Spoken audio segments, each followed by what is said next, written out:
প্রিয় দর্শক, আমার সামনে যিনি দাঁড়িয়ে আছেন এবং এই খোলা চরের মাঝে যে খামারটি দেখছেন, এই খামারটি উনি দেখাশোনা করেন এবং ওনার কাছ থেকে আমি বিস্তারিত তথ্য জানবো।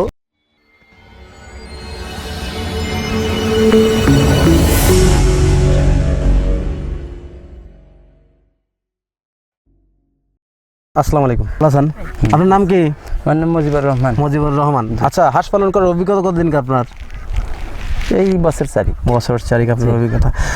এই হাঁসগুলো কার? হাঁসের মালিকের জায়গা থাকে। নাম কি হাঁসের মালিকের? হাঁসের মালিকের নাম হচ্ছে আব্দুল বাড়ি। আপনি কি করেন এখানে? এখানে আমি দেখাশোনা করেন। এই মালিকের কতগুলো হাঁস আছে এখানে? 1300 হাঁস। 1300। আপনি এই হাঁসগুলো তো এখানেই রাখেন আর কি। আপনারা কোথায় থাকেন?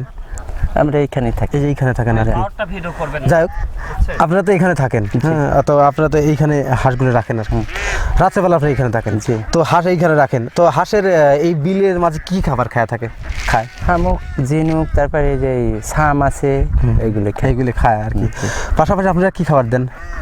পাশাপাশি গম দেই, ধান দেই। হাঁসের এখন বয়স কত? বয়স 6-7 মাস আর কি। এই 7 মাসে হাঁসের কি পরিমাণ ডিম দিচ্ছে এখন?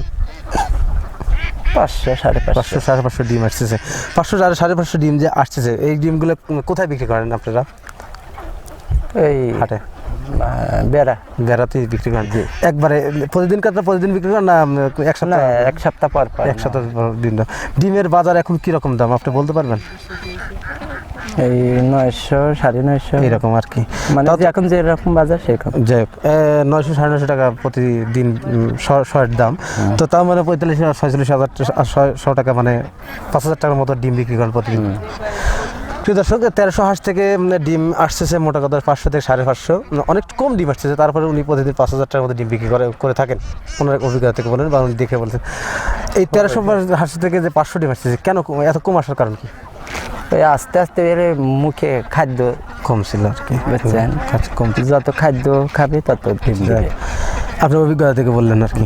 প্রিয় দর্শক, উনি বলতেছেন আমাদের যে হাঁসের খাবারের পরিমাণটা খুবই কম, কারণ হাঁস এক জায়গায় কতই খাবার পায়, এই জন্য সমস্যাটা বৃদ্ধি পাইছে। তাই হাঁসের খাবার যখন পরিপূর্ণ হবে, তখন এই হাঁস থেকে অনেক বেশি ডিম আসার সম্ভাবনা আছে।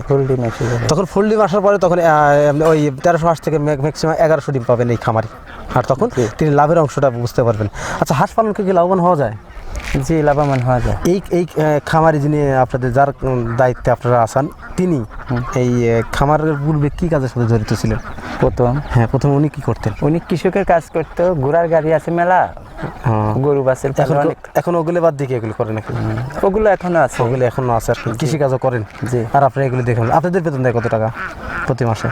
আমার বেতন 12,000 টাকা।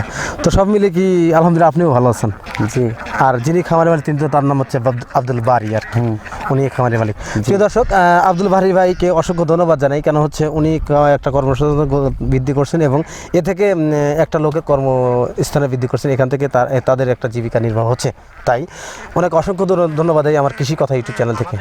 তো প্রিয় দর্শক, অনেক কথাই বললাম, আর তারপর বিশেষ করে ওনার অভিজ্ঞতা যতই থাক, উনি মুরব্বী মানুষ, অত কিছু ক্লিয়ারলি বলতে পারছেন না, অত প্রশ্ন অ্যান্সার তিনি দিতে পারছেন না। তার জন্য আন্তরিকভাবে দুঃখিত যে ওনার প্রশ্নের টোটালি অ্যান্সার নিতে পারছি না। তো প্রিয় দর্শক, আর কথা না বাড়িয়ে আজকে পরিবেশ এখানে সমাপ্ত করছি। ভালো থাকেন।